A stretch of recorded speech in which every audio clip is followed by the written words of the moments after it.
Bom dia a todos. Então, estamos começando mais uma web do projeto de Segurança do Paciente na Atenção Primária à Saúde, né? Como vocês já sabem, as nossas webs são mensais e elas acontecem, ficam gravadas, né, disponibilizadas no ambiente virtual de aprendizagem.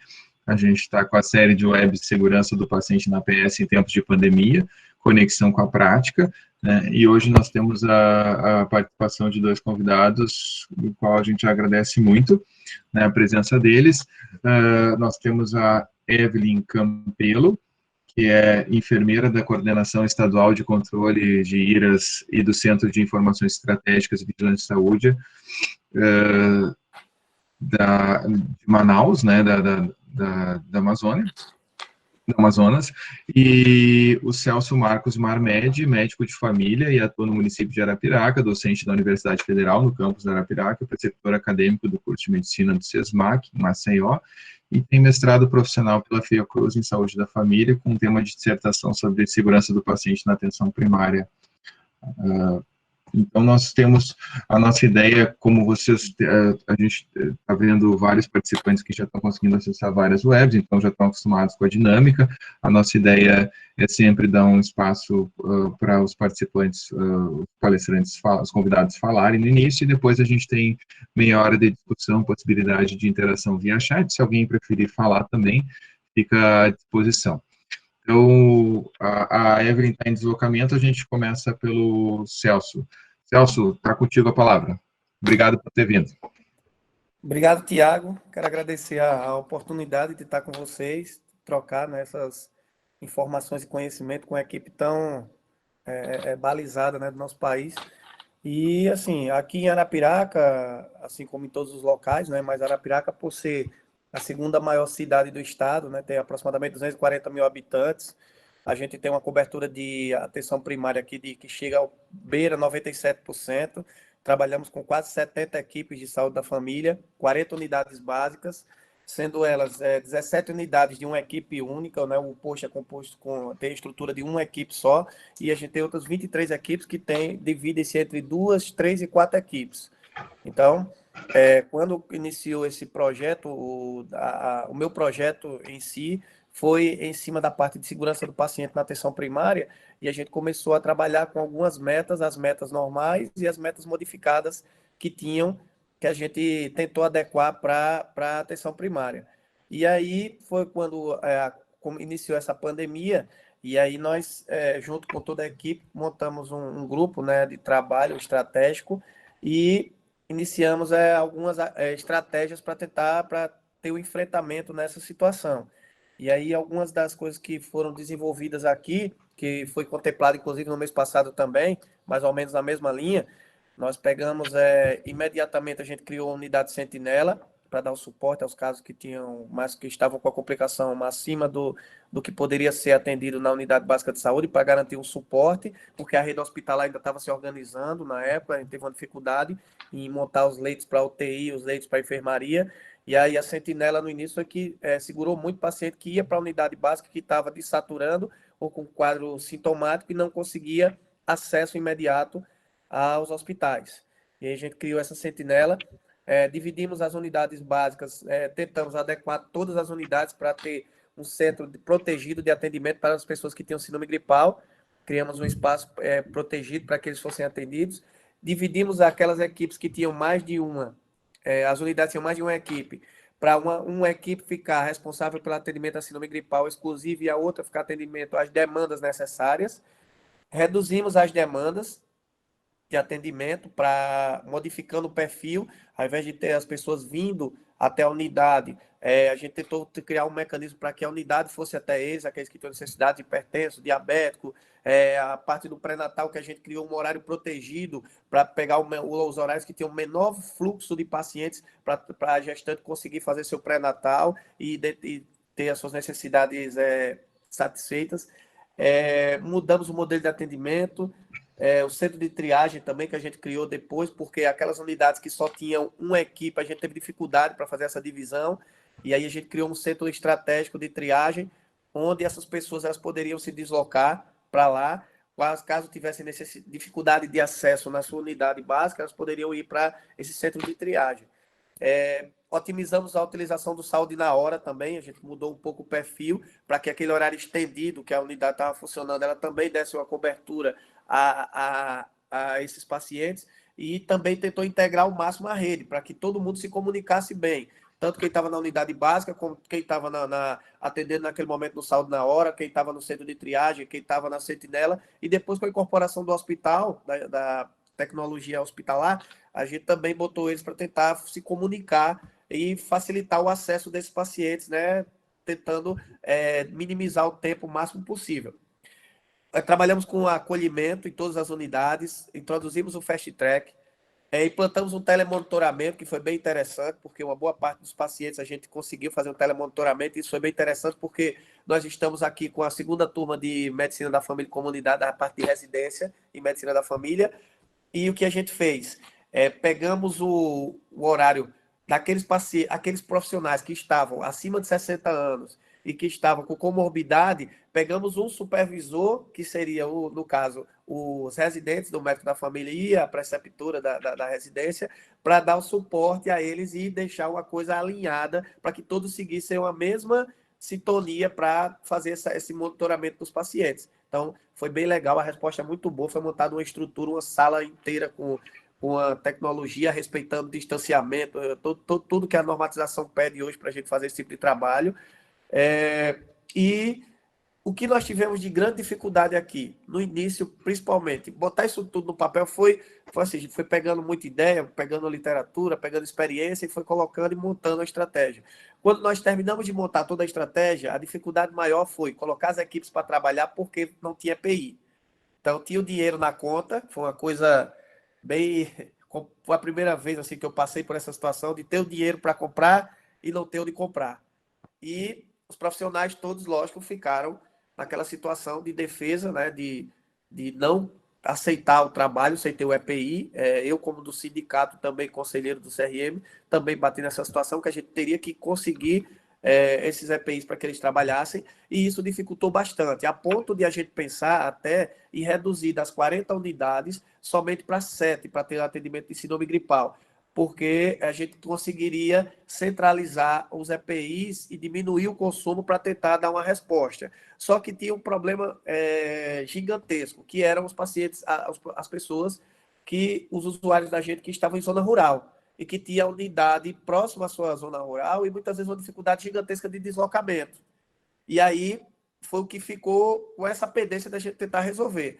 Mas aí, com a ajuda aqui, o conhecimento que a gente tem e a articulação, conseguimos contatos e a gente conseguiu, aos poucos, ir adquirindo esses EPIs para suplantar a necessidade da rede. E aí a coisa começou a caminhar, e hoje, né, já estamos numa situação aqui na zona amarela, né, que o Estado determinou. O Maceió já está na zona azul, mas a gente está na zona amarela ainda, porque, como em todo o Brasil, os casos eles migraram da capital para cidades interioranas, e Arapiraca não foi diferente. No entanto, as nossas vagas de internação, enfermaria, já estão diminuindo bastante. Então, o que a gente tinha uma média de 120, 130 vagas de enfermaria para paciente COVID, a gente está oscilando hoje com a média de 40 pacientes internados, então já deu uma redução gigantesca.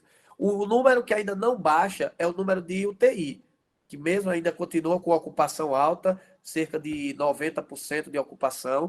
No entanto, está conseguindo se dar um giro nesse paciente, está conseguindo dar a necessidade de ser acolhida pelos serviços, uma vez porque está tendo uma rotatividade. E outra coisa também que a gente está observando muito é que os pacientes estão começando a sair mais da UTI, conseguir sair da UTI e ir para a parte de enfermaria. Então, sobrando mais vagas e a gente conseguindo otimizar essa situação. Então, o nosso perfil panorama é mais ou menos esse. A gente já está na expectativa também de migrar para Azul. Alguns serviços da gente já estamos, né, em redução. Então, por exemplo, o nosso centro de triagem, a gente já acoplou a sentinela para minimizar gasto, porque a demanda está muito baixa de procura. A quantidade hoje, média, de pacientes que estão indo para essa unidade central, que chegava a 400, 500 por dia, hoje está numa faixa de 80, 100 pacientes, todos fazendo, a maioria dentro do prazo, acima de 8 dias, fazendo teste rápido, com uma média de 20 testes positivos, em média, por dia, e com uma complicação abaixo do que era no início da pandemia. Então, isso tá mais ou menos desse jeito. O que ficou de interessante para a gente, assim, pelo menos para mim, que comecei e fiz meu mestrado em cima da parte de segurança do paciente, foi que a pandemia veio, pelo menos alguma coisa boa trouxe, né? Porque lavagem das mãos, a gente bateu meta aí para 100 anos, né? Então tá todo mundo lavando mão, todo mundo com álcool gel. Então, isso é um movimento interessante, era uma luta que a gente tinha, era uma das minhas metas do meu mestrado, e conseguiu tranquilo sair, aí a gente pode trabalhar também e otimizar as outras metas, né? Falando um pouco, aproveitando um pouco para passar a experiência da gente aqui, nessa parte, o que a gente tentou também fazer foi, como a gente aqui em Arapiraca, e eu falar até em Alagoas mesmo, que eu conheço praticamente todos os municípios e todos os serviços quase de saúde daqui, a gente tem uma desorganização muito grande nos processos de trabalho. Então, como esse processo de trabalho ele não estava organizado, acabava atrapalhando tanto o desempenho, a qualidade do serviço e comprometendo a segurança, tanto do paciente quanto dos profissionais. E aí, em cima disso, foi praticamente a parte que a gente iniciou o trabalho em parceria com os alunos aqui do 5º e 6º ano da UFAL, da Universidade Federal, e depois a gente fez a nossa tese em cima da percepção desses profissionais, tanto profissional de nível superior, nível médio e de agentes comunitários, sobre o que eles entendiam sobre segurança do paciente.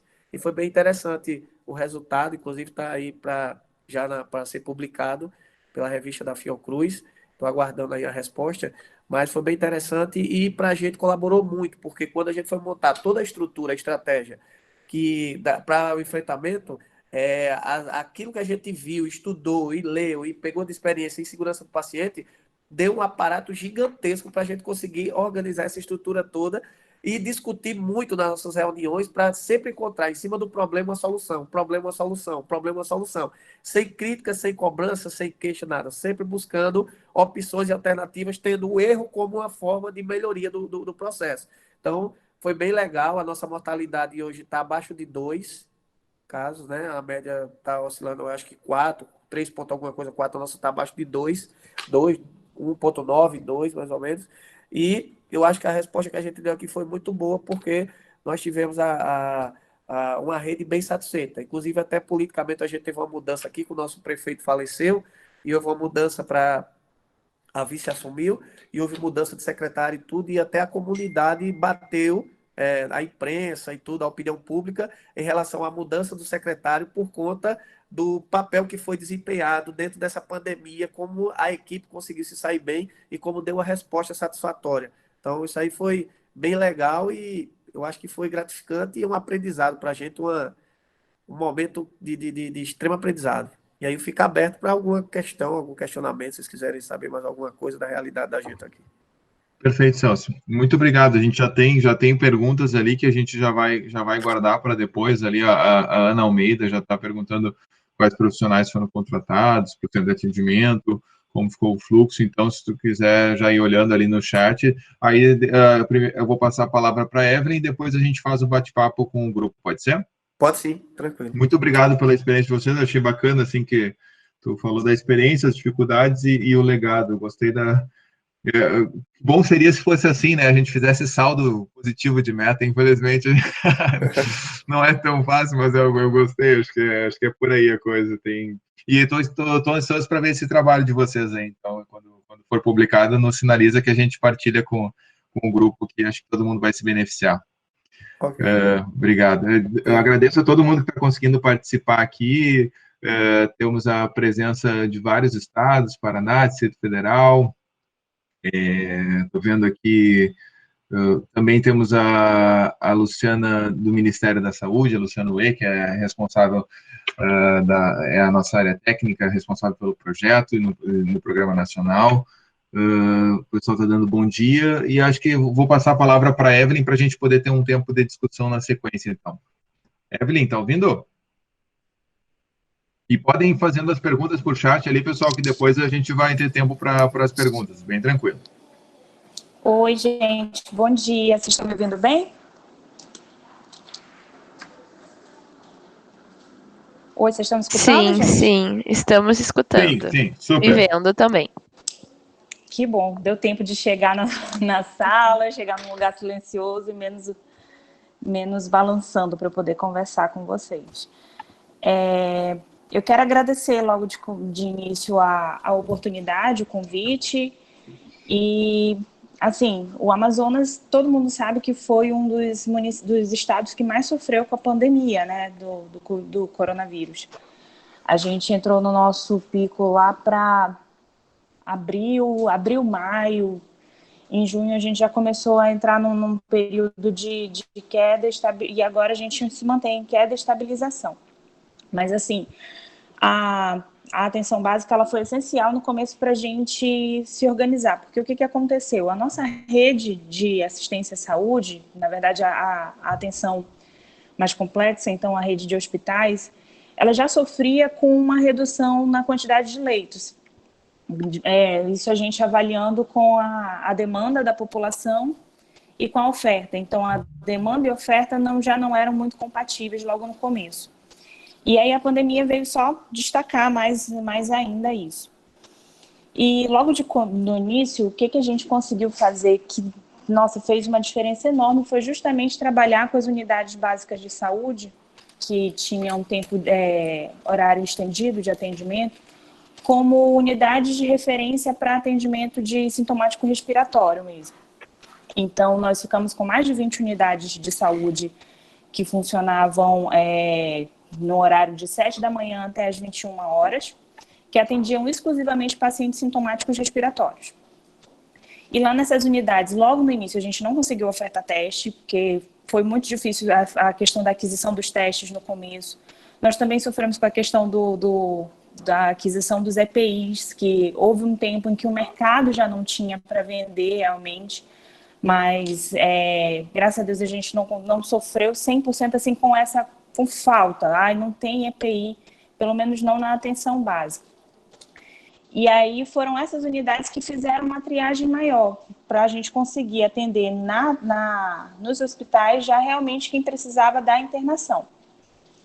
Hoje a gente já conseguiu reduzir a quantidade de unidades básicas que atendem sintomáticos respiratórios. A gente tem agora, se eu não me engano, 18 unidades que estão atendendo, espalhadas pela capital do Amazonas, em Manaus. Mas isso porque Manaus já entrou realmente no estado de queda da pandemia. A gente já tem realmente um número bem menor de internações, um número bem menor de casos novos todo dia, de óbitos. E no interior, isso a gente ainda não conseguiu fazer. No interior, as unidades, a maioria dos municípios do interior que tiveram uma quantidade maior de casos abriram hospitais de campanha e fizeram centros de referência para sintomáticos respiratórios. Esses a gente ainda não conseguiu encerrar nem reduzir as atividades, porque no interior do Amazonas a gente ainda tem uma incidência relativamente grande do Covid. A gente ainda está lutando com isso nos municípios do interior. Mas essas unidades, elas atuam com esse tratamento inicial. Alguns municípios optaram pelo tratamento precoce.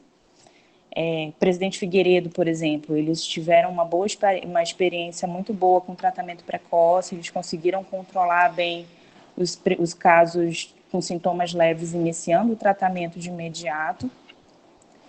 E o acompanhamento também está sendo bem legal, por meio da atenção primária, principalmente pelas estratégias de saúde da família, que estão fazendo o serviço de telemonitoramento, teleatendimento. A gente também trabalhou com aplicativos como o SASE, que a gente foi aberto o SASE para a população, que eram perguntas e respostas, onde você conseguia tirar dúvidas, se você tivesse com sintomas, conseguia até uma avaliação, agendar um teleatendimento para o dia seguinte, às vezes para o mesmo dia, ter todas as orientações. Agora, a gente já entrou numa outra fase aqui, que é a flexibilização das atividades, né? Nós já reabrimos uma parte do comércio e nós já começamos agora com a abertura das escolas, reabertura das escolas. E aí o SASE agora está funcionando para a gente como um meio de monitorar essas pessoas que estão retornando para as aulas e para o comércio, e agendamento de testes, monitoramento de quem testou positivo e orientações diárias para a gente conseguir saber onde é que está esse paciente e identificar se ele está cumprindo as medidas de prevenção, mesmo de isolamento, recomendadas, caso ele esteja positivo. Então, eu acho que a gente, apesar de todos os nossos problemas que nós passamos com a pandemia, nós até, assim, o pior eu acredito que já passou. A atenção básica foi essencial para ajudar a gente com a questão dos hospitais, para desafogar as nossas urgências, que as pessoas ainda tinham muito aquela cultura de que, meio com sintomas leves, eles queriam ir direto para os pronto-socorros de referência da nossa cidade. E eram pronto-socorros que já estavam lotados. A gente até percebeu que diminuiu um pouco a procura nos pronto-socorros por acidentes e ferimentos por arma de fogo ou por arma branca, que eram em determinadas zonas da cidade a maior demanda, e aí no período da pandemia realmente diminuiu bastante, e a procura realmente sempre, a maioria foi por sintomas respiratórios mesmo. E foi basicamente isso que a gente conseguiu trabalhar durante a pandemia para reduzir os nossos riscos com a ajuda da atenção básica. Perfeito, Evelyn. Obrigado pela tua fala também. Eu acho que é bem importante a gente ver que os desafios são cada estado tem algum desafio em particular, mas as coisas também se repetem, né? Assim, as dificuldades, enfim, e também as soluções muitas vezes são parecidas, né? Acho que vocês dois falaram muito na questão da importância da organização da rede e o papel fundamental que a APS tem em tempos normais e principalmente em tempos de crise, né? Assim, para poder fazer essa rede funcionar. Eu vou começar pelas perguntas ali que o pessoal foi colocando, e aí fiquem à vontade para respondendo aqui. A Ana Almeida questiona quais os profissionais que foram contratados para os centros de atendimento, né, os mesmos da estratégia de saúde da família, ou se foram novos profissionais, porque o horário era o mesmo, né? Foi quando estava na fala do Celso, não sei se Celso, você gostaria de responder, e já aproveitando, ela também perguntou como é que ficou o fluxo nas UBSs, né? Pronto. Assim como a Evelyn falou, o número de atendimentos caiu assustadoramente, né? Então, assim, a gente primeiro fez uma campanha muito forte com agentes, com todo mundo, com a parte de imprensa falada, escrita, sobre a parte de tentar evitar a ida às unidades para evitar a contaminação. Então, ficar, né, em isolamento mesmo domiciliar. E aí isso diminuiu bastante o fluxo das unidades. Que estratégia a gente utilizou? Primeiro que médico desapareceu no mercado, né? Então, médico só não, todos os profissionais, médico, enfermeiro, técnico, todo mundo está com dificuldade de contratar. E aí, como eu sou coordenador médico da atenção primária aqui, uma estratégia que a gente usou foi pegar os próprios profissionais das unidades e fazer um rodízio dentro do atendimento das unidades que iam ser referência. Isso ofertamos a capacitação para eles, para a parte de atendimento inicial aos pacientes com Covid, né? Tivemos aula, tivemos a parceria forte também do Conselho Regional de Medicina aqui do Estado, do Sindicato dos Médicos, ou seja, tudo que a gente podia buscar de apoio, a gente foi. E aí esses próprios médicos começaram, como a gente temos, né, na nossa rede 67 médicos, afastamos em média 8 a 10 que tinham comorbidade, e os outros a gente fez uma divisão de horários, e aí, lógico, houve uma negociação para que eles tivessem uma remuneração acima do valor do que eles recebiam na estratégia, para cumprir esses horários, né, de 24 horas que eles tinham nas unidades que estavam sendo referência para a gente. Quem era contratado se estendeu esse contrato. Quem era concursado foi feita uma complementação via contrato. Já agora, após 2 meses, mais ou menos, do início das atividades aqui em Arapiraca, foi feito um processo seletivo exclusivo voltado para os profissionais que iriam trabalhar na parte de Covid. E aí já tinha diminuído um pouco o fluxo, a gente conseguiu desmobilizar as unidades, que foi uma das perguntas aqui também do fluxo, já começaram a retornar às suas atividades. No início, como eu coloquei, elas funcionavam mais dando uma prioridade à síndrome gripal e àqueles pacientes que tinham maior necessidade de demanda espontânea que necessitavam do apoio da unidade básica. E aí a gente utilizava ou a ida do paciente lá, que a gente tinha dividido, como eu falei no início, né, a unidade estava dividida, uma área que era área de gripal e outra área sem ser gripal.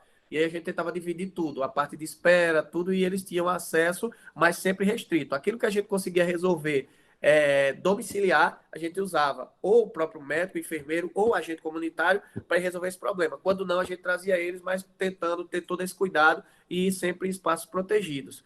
Então, aí o fluxo ficou mais ou menos desse tipo, aqui nas unidades básicas de saúde. O que ajudou muito foi a diminuição do fluxo. Talvez eu não sei se teria dado certo se tivesse continuado com o mesmo fluxo, porque aí iria sobrecarregar a estrutura física mesmo das unidades. Mas como diminuiu bastante, e a maioria que era mais síndrome gripal, então facilitou bastante.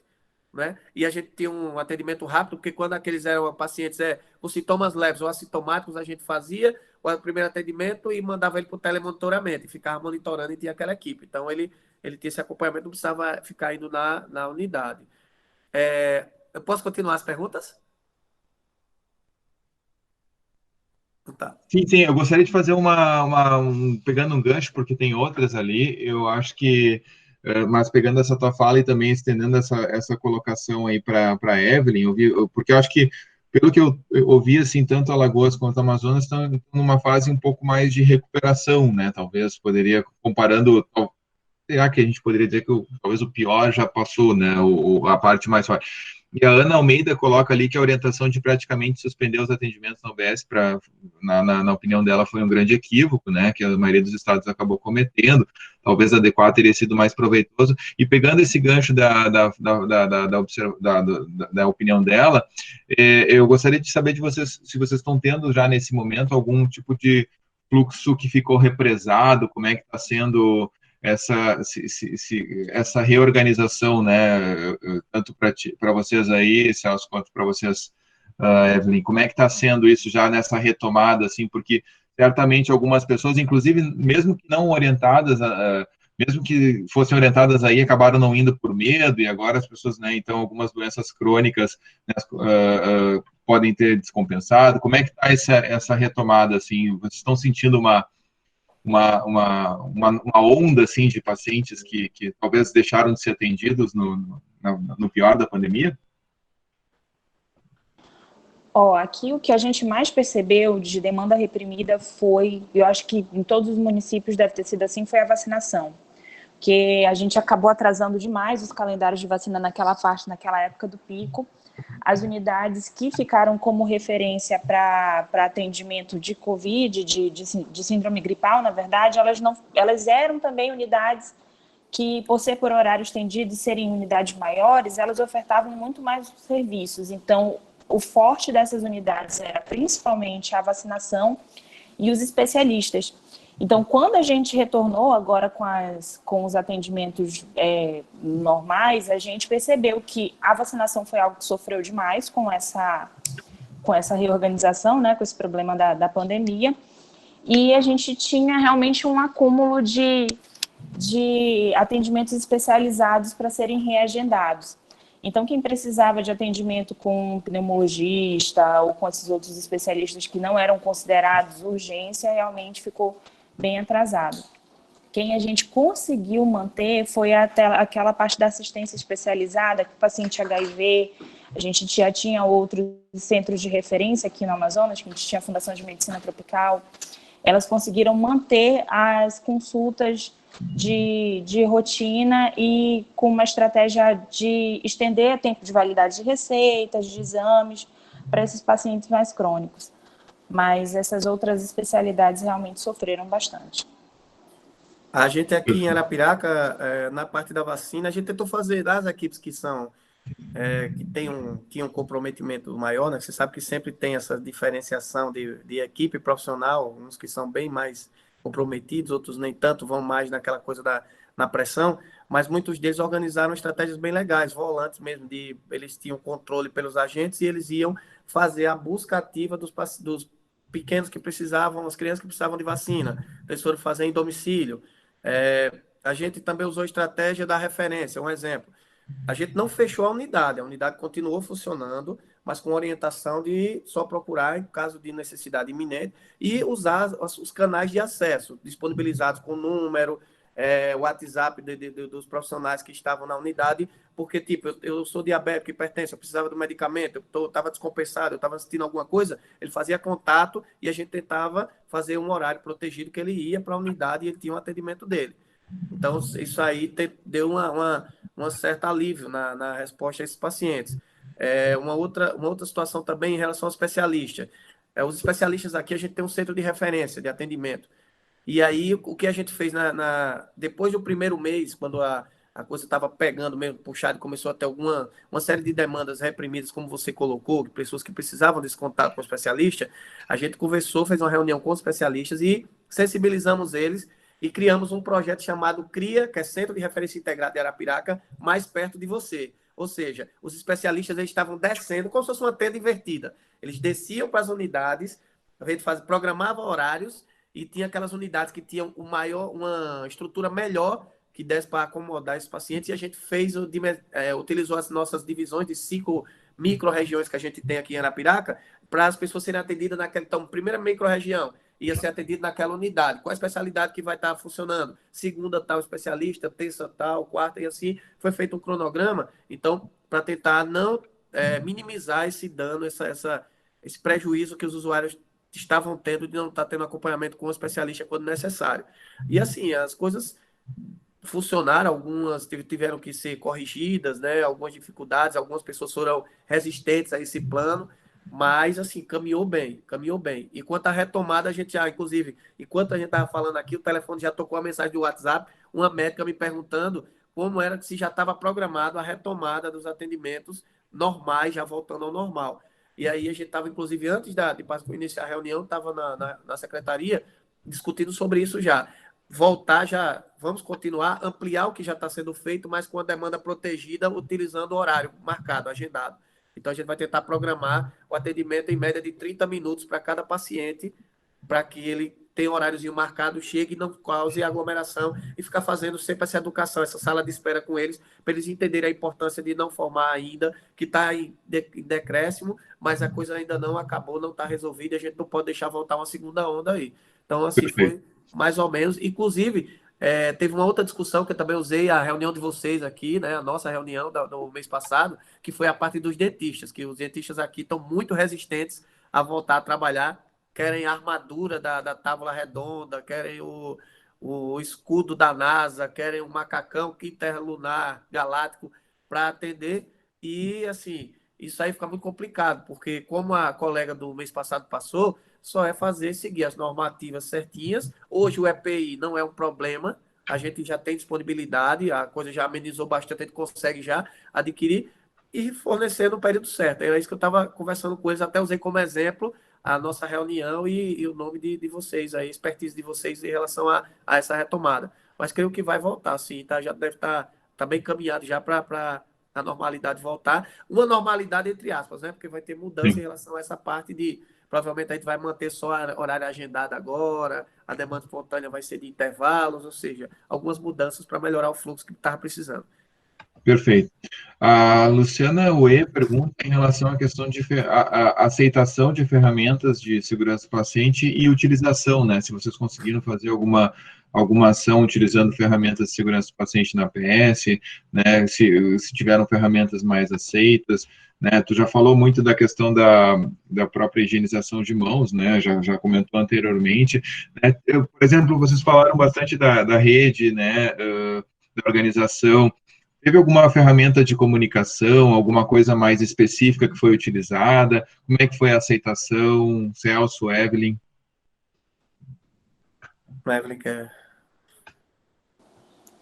Então, o que teve peso aqui mesmo, acho que foi igual lá com o Celso. Higiene das mãos está sendo uma herança que a gente está tendo da pandemia, né?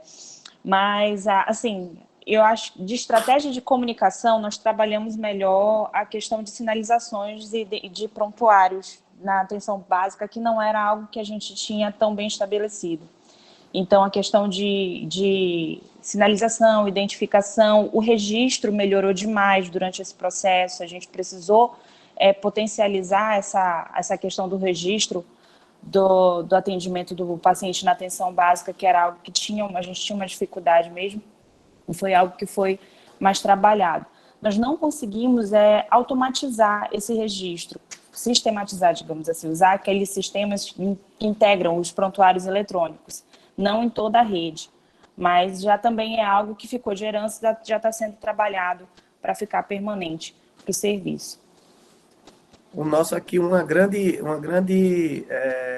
ferramenta que foi utilizado, né, foi a comunicação.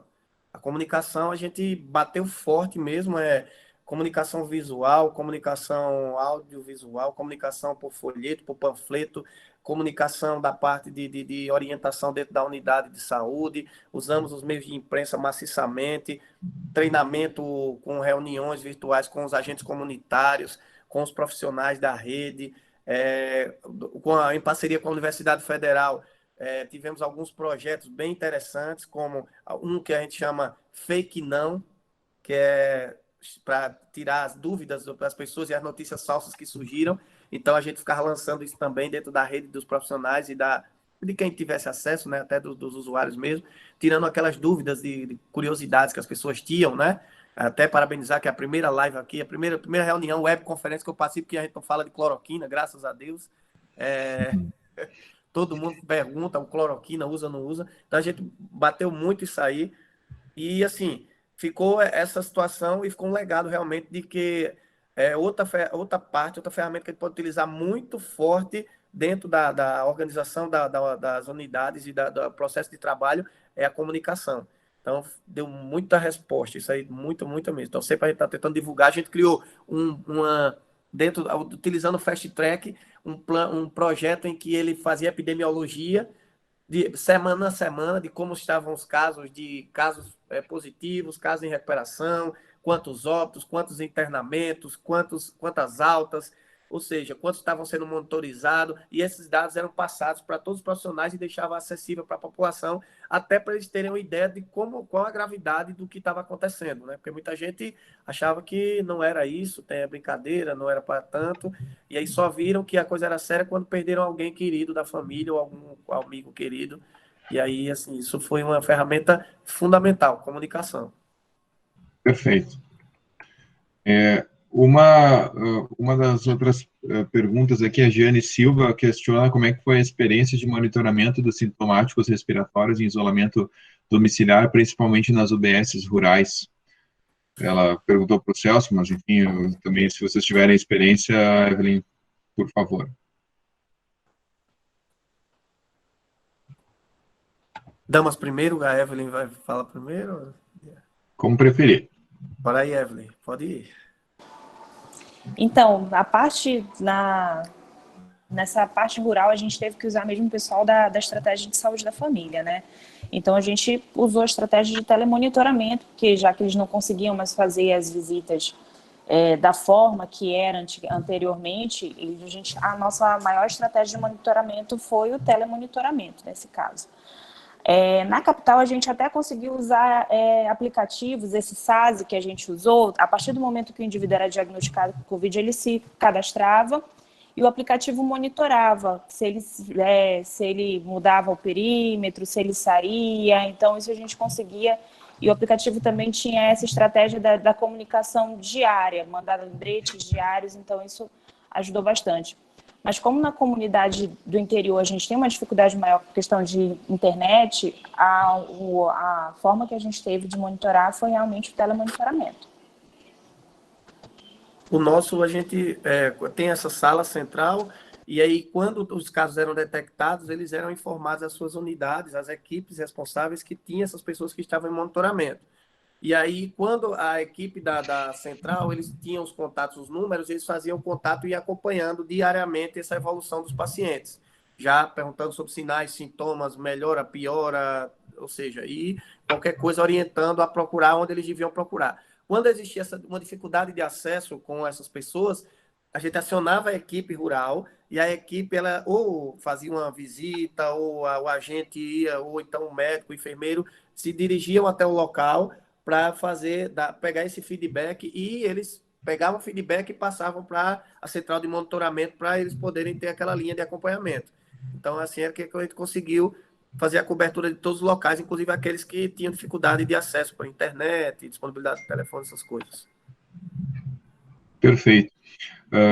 Obrigado. A Maria Cavalcante de Mello e a Ívia Rodrigues também, elas gostariam de saber um pouco melhor sobre o atendimento da equipe multidisciplinar, né, outras áreas, fisioterapeutas, nutricionistas, psicólogos, educadores físicos, o que foi feito, o que eles fizeram ou fazem, né, e se em relação à questão de EPIs, como é que ficou a questão de outros profissionais, além de médico e enfermeiro, né, nas equipes, na APS. Evelyn? Então, o atendimento multiprofissional, ele, na verdade, no pico da pandemia, a gente não conseguiu trabalhar tão bem essa parte na atenção básica, a gente está tendo um fortalecimento disso agora, nesse pós-pandemia, para a gente trabalhar justamente as sequelas do Covid, né? Então, a gente já tem uma proposta de construção de de instalação de um centro de referência pós-Covid para pacientes que ficaram com sequelas pulmonares. E nisso aí a gente vai ter uma equipe multiprofissional de fisioterapeutas, psicólogos, nutricionistas. A atuação do psicólogo no pico da pandemia foi essencial, principalmente para dessa forma à distância, né? Então, a gente conseguia tinha um chat de tirar dúvidas e tinha lá falando com o profissional de saúde mental. Tinha uma parte do chat que era só sobre saúde mental. Então, o psicólogo ele deu muito suporte para o pessoal durante o período de isolamento.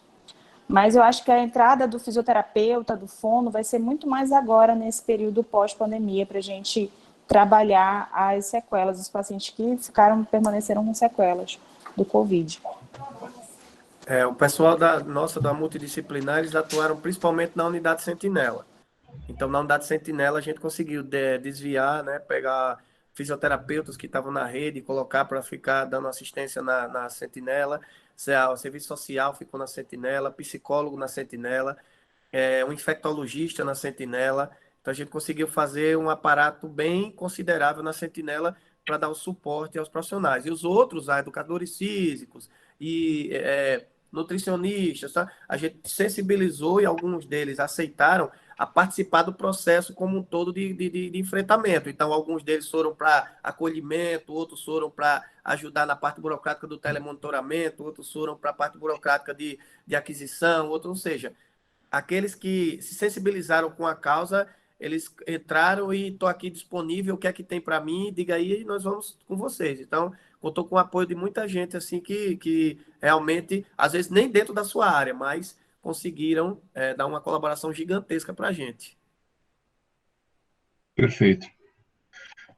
A Silvana Monteiro, na verdade, ela tem um comentário que concorda com a Ana Almeida em relação que a UBS não poderia ter fechado, e sinaliza que em Pernambuco eles observaram, principalmente no primeiro momento. Também temos a experiência como do município de Camaragibe, que as 45 unidades de saúde foram a porta de entrada dos pacientes com síndrome gripal, né? Eu acho que esses aprendizados, sem dúvida, a gente vai precisar ainda aprender muito, né, com o que aconteceu e com o que está acontecendo para ficar melhor preparado para uma eventual outra situação parecida, né? Tomara que a gente não tenha, mas é importante esses relatos, né?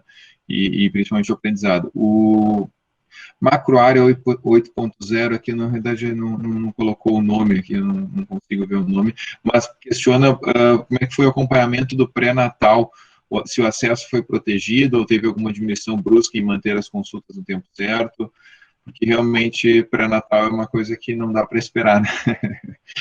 E como é que vocês tiveram essa experiência? Bom, aqui o pré-natal foi mantido porque a gente estabeleceu algumas unidades específicas só para atendimento de sintomático respiratório. Então, as outras unidades acabaram absorvendo a demanda dessas outras, das que foram direcionadas só para atendimento de sintomático. Isso acabou aumentando a demanda, mas a gente conseguiu, em determinado tempo, organizar os atendimentos. Mas, assim, a gente conseguiu manter de forma que não prejudicasse o cumprimento do pré-natal e dos pacientes que tinham atendimento especializado, que era essencial.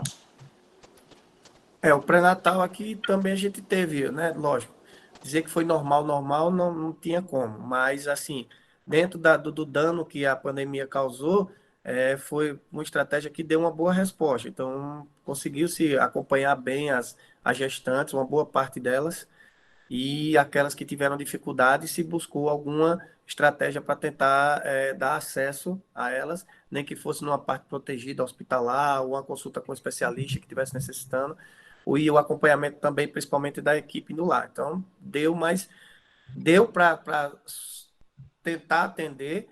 Tivemos, lógico, perdas um pouco, mas não foi o caos total, não. Deu para dar uma resposta legal.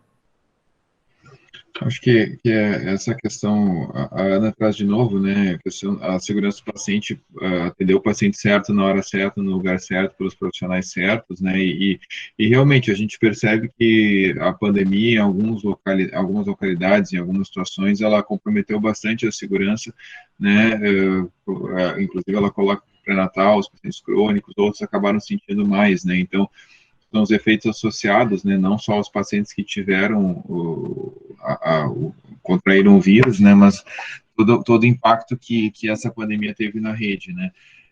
Aproveitando, não sei se tem mais alguma pergunta, mais alguma colocação, né, se vocês gostariam de abordar mais alguma outra coisa em relação ao que não foi falado ainda, Evelyn, Celso, já sendo que a gente se aproxima, uma coisa que eu já comentei na outra web, eu não sei se tu pôde participar de alguma web anterior, Evelyn, é que o Celso estava na anterior, é que na web a gente entra numa dimensão diferente de tempo, então, segurança do paciente na PS é tão legal e tem tanto assunto que o tempo, 1 hora vira 10 minutos, então já está quase terminando. Então, se vocês tiverem alguma consideração a mais, assim, acho que principalmente em relação a aprendizados, assim, né, que tiveram com tudo isso e que gostariam de partilhar, entrou uma outra aqui, se vocês pudessem mudar alguma coisa do que fizeram, que mudaria? Eu acho que é uma ótima pergunta, Ana, e eu estendo essa pergunta para a Evelyn também. O que vocês fariam diferente, assim, né, em relação ao que foi feito? De aprendizado mesmo. Bom, aqui eu acredito que a gente teria trabalhado melhor redivisão e atendimento especializado, justamente visando essa proteção de quem realmente precisava desse atendimento em tempo oportuno. Nós temos aqui os CAICs e os CAIMs, os Centros de Atendimento Especializado Infantil e do Idoso, e essas duas modalidades foram encerradas durante o período da pandemia, eles fecharam. E acabou que isso sobrecarregou as unidades básicas de saúde.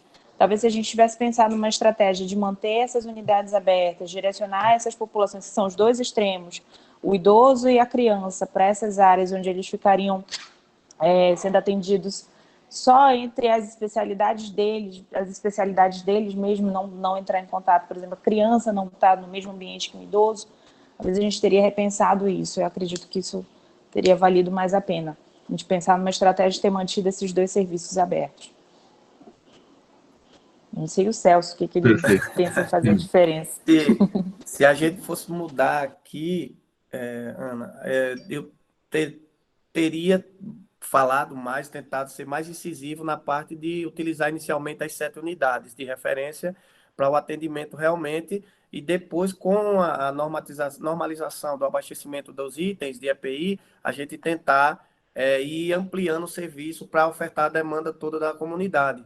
Porque como ficou nessa discussão, e a zona rural, e a zona urbana, e o pessoal que não tem condição de vir, a gente acabou ampliando logo tudo. Isso foi muito difícil, porque todo dia era uma briga. Vocês terem uma ideia, eu tive de buscar, a gente, Arapiraca aqui para a Feira de Santana, vocês terem uma ideia, são 600 quilômetros. A gente teve de sair daqui numa sexta-feira à noite para pegar máscara N95, o PFF2, para ter máscara para na segunda-feira as unidades funcionarem, porque a gente não conseguia comprar. Então não tinha onde buscar. Então saiu aqui assim, rápido, foi locado um carro aqui, botado com uma estratégia de guerra para tentar vencer. Então isso foi muito desgastante. Então se a gente tivesse. Uma das coisas que eu acho que a gente poderia ter começado melhor seria iniciar pelas 7 e depois ampliar, assim, que fosse ofertando as demandas necessárias. E uma outra coisa também é que a gente já está mudando, que inclusive é uma coisa que detectou muita falha no setor pessoal nosso da Secretaria de Saúde, em relação à parte de constar nas fichas dos profissionais comorbidades, constar essa parte toda, porque assim, todo mundo, quem tinha pressão 13/9 passou a ter comorbidade e não ir para a linha de enfrentamento, né? Pessoas que tinham a pressão compensada, sou hipertenso, tenho comorbidade, não vou. E assim, isso eu fiquei muito chateado, porque se fala muito em juramento, né?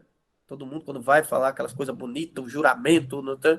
Então, assim, quando chega na hora que é para o vamos ver, aí o cara se esconde embaixo de 3 camas, 2 tapetes, e ninguém encontra. Então, assim, eu acho que a gente tem que ter até na formação mesmo, na acadêmica, né, com os alunos agora, eu também estou com esse olhar mais ainda, para dizer a eles que eles estão entrando e pensem onde eles estão entrando. Porque um dia vai se precisar deles e a gente precisa de pessoas que realmente honrem aquilo que eles fizeram. Eu tenho asma e não deixei de trabalhar um dia de enfrentamento, tendo meus cuidados, lógico, mas em linha de frente. Eu estava na secretaria, quando precisava eu descia para atendimento, eu trabalhei em hospital, eu cobri escala, ou seja, porque essa é a minha missão, é a nossa missão. Então a gente tem que passar esse espírito também. Então eu acho que o setor pessoal podia ter ajudado bastante nisso aí, e também a gente poderia ter uma coisa que a gente banaliza muito, que é os nossos planos de contingência, né? Principalmente aqui na região Alagoas, quando você fala plano de contingência, explica o que é, o povo pensa que a gente está pensando que é o Azerbaijão, que aqui vai ter tsunami, e eles não imaginam que as coisas também acontecem, independente do local, elas vão chegar. E foi o que a pandemia nos mostrou, né? Então, acho que trabalhar essa parte também de estruturar um plano de contingência legal para essas situações, para não ser se tudo na mesma hora, essas decisões assim intempestivas, eu acho que vale a pena e é uma coisa que eu mudaria, sim. Achei ótima essa sua colocação e bastante inspiradora, Celso. Acho que a gente tem muito a aprender mesmo e passar para os novos profissionais, eu acho. Esse é um ponto. A própria Carla ali falou que aumentou a visibilidade da segurança como importante eixo horizontal do cuidado, né? A gente está aprendendo e, claro, a gente vai mudar essa cultura de talvez perceber, quem percebe riscos a partir de agora vai deixar de ser taxado de pessimista, né? Assim, a gente falar de coisas improváveis, né? Coisas improváveis podem acontecer, né? Então, uma última pergunta, né, em relação a uma parte prática ainda, para a gente ter 1 minutinho, se aí estendendo para todos os participantes também, a colocação de pias ou pontos com álcool gel para usuários, né, não só para profissionais, vocês conseguiram fazer isso? Foi viável? Como é que... Eu vi que ali a macro área 8.0, eu só não entendi de onde que é o local aqui, é CMSA, que se pudesse identificar, mas também colocaram a Silvana em Pernambuco também várias pias para a população, até em ponto de ônibus colocaram, que interessante, olha só. E não sei também, Celso, Evelyn, se vocês tiveram essa experiência nas localidades. Aqui a gente conseguiu realmente ampliar essa oferta, principalmente do álcool gel nas unidades básicas de saúde. Não era algo tão comum, né? Ter álcool gel em unidade básica de saúde. Você até tinha 1 ou 2, 3, mas agora a gente conseguiu ampliar. E pias para a população foi colocado também em áreas, principalmente áreas comuns do centro.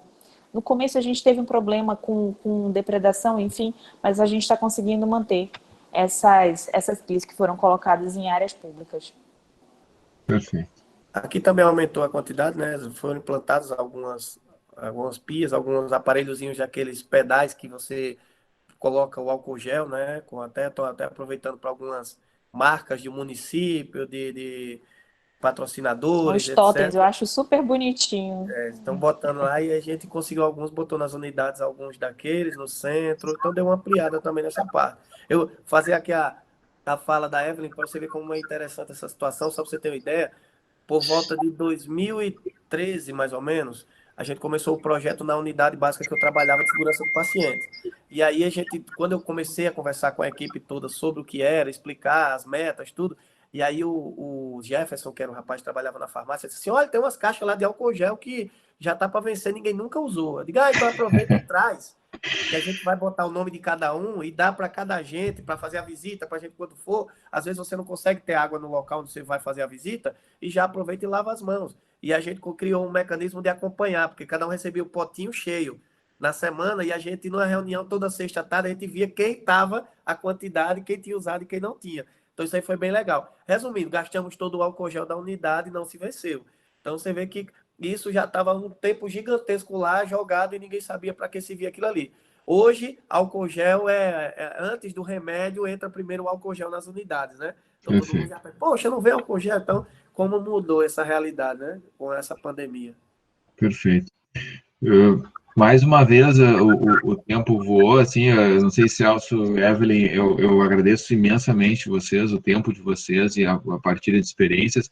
Eu compartilho da palavra ali da Maria Cavalcante Mello, que realmente, felizmente, a maioria está na luta, né, e acho que a gente tem que conseguir louvar, assim, e parabenizar quem está conseguindo não só atuar nesse momento tão difícil e continuar atuando com a preocupação constante da segurança do paciente.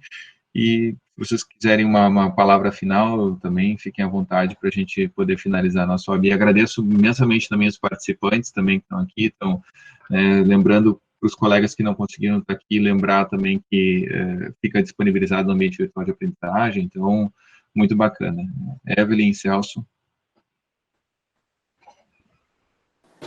Mais uma vez eu agradeço o convite, eu acho que a gente está evoluindo muito, porque há uns anos atrás não se falava em segurança do paciente, e agora a gente está estendendo isso para atenção primária em saúde, né? Então, é uma evolução, já é uma evolução. A pandemia foi uma experiência muito difícil, tem sido uma experiência muito difícil para todos nós, mas a gente tem que tirar o melhor dos aprendizados que a gente teve com ela, né? Então, a gente tem muitas heranças positivas, coisas que a segurança do paciente e os controles de infecção lutaram por muito tempo, que era a conscientização da população quanto à questão da higiene das mãos, a importância do álcool gel, da etiqueta respiratória, essas coisas que a gente fazia aquele trabalho de formiguinha para tentar conscientizar, às vezes, uma população tão pequena de dentro de uma instituição só. Isso ganhou uma visibilidade bem maior durante esse processo que a gente passou, né? Então, assim, eu acho que a gente tem que esperar o melhor. O pior, acho que pra gente, pelo menos, o pior passou. E a gente tem só que continuar se cuidando para que isso não se repita. Obrigado. Celso? Tiago, agradecer a você, agradecer a todas as pessoas, né, que estão aí com a gente, que participaram e que disponibilizaram esse tempo já tão corrido dos seus dias, né, para a gente poder trocar um pouco de informações e aprender um pouco mais com vocês e levar a experiência, né, de todos os locais do Brasil que a gente pode usar assim, e tudo tende a melhorar, a comunicação vai ser muito fortalecida nesse processo de pandemia que aconteceu, e a segurança do paciente eu acho que agora vira uma realidade, realmente as pessoas vão enxergar a dimensão que é. Eu sempre falo aqui na secretaria, digo, se você quiser fazer uma boa gestão na secretaria, implanta a segurança do paciente e deixa que ela conduz o resto todo aí, o que você quiser. De compra à qualidade da assistência. Bota a segurança do paciente lá que ela vai conduzir tudo. Então, é um organizador de processo de trabalho fantástico, que se a gente puder usar, tem uma potencialidade impressionante. E a gente conseguir convencer os nossos parceiros, né, os nossos colaboradores a seguir, a nadar nessa onda também. Eu acho que é fundamental isso aí. Parabenizar vocês pelo trabalho e dizer que eu estou muito feliz de estar participando desse grupo, tá? Depois vou tentar ir conhecer vocês aí no Moinho de Vento, fazer uma visita. Espero que contar com um dia com a visita de vocês aqui em Arapiraca também para conhecer a gente, tá? Com certeza, com certeza. Estou à disposição. Obrigado mesmo, mais uma vez agradeço o tempo de vocês e essa visita, se Deus quiser, vai acontecer. E só para lembrar 3 datas, 17, 18 e 19, tá? Então botem na agenda, por gentileza. 17 de setembro, então, Dia Mundial da Segurança do Paciente, está chegando, né? Quem puder fazer alguma ação para lembrar as unidades, porque, por incrível que pareça, às vezes a gente, né, as pessoas às vezes podem botar um balão, a cor é laranja, tá? Para quem não participou ano passado. Então, no sentido, a ideia não é aglomerar esse ano, né? Mas simples sensibilizar, né? Então, marquem na agenda 17 de setembro, Dia Mundial da Segurança do Paciente. E 18 e 19, na realidade, de novembro, vocês já estão convidados, né? Nós vamos ter o Seminário Internacional de Segurança do Paciente na APS, né? Que vai ser um seminário promovido, vai ser um seminário online, né? Promovido pelo nosso projeto, em parceria com o Ministério, com o CONAS, né, e a gente vai ficar muito honrado com a participação de todos vocês, então já salvem a data também, então, 18 e 19 de novembro. Tá bom, pessoal? Fiquem bem, muito obrigado pelo tempo de vocês e até mês que vem, até a próxima. Um forte abraço. Obrigado, pessoal. Tchau, tchau. Obrigado.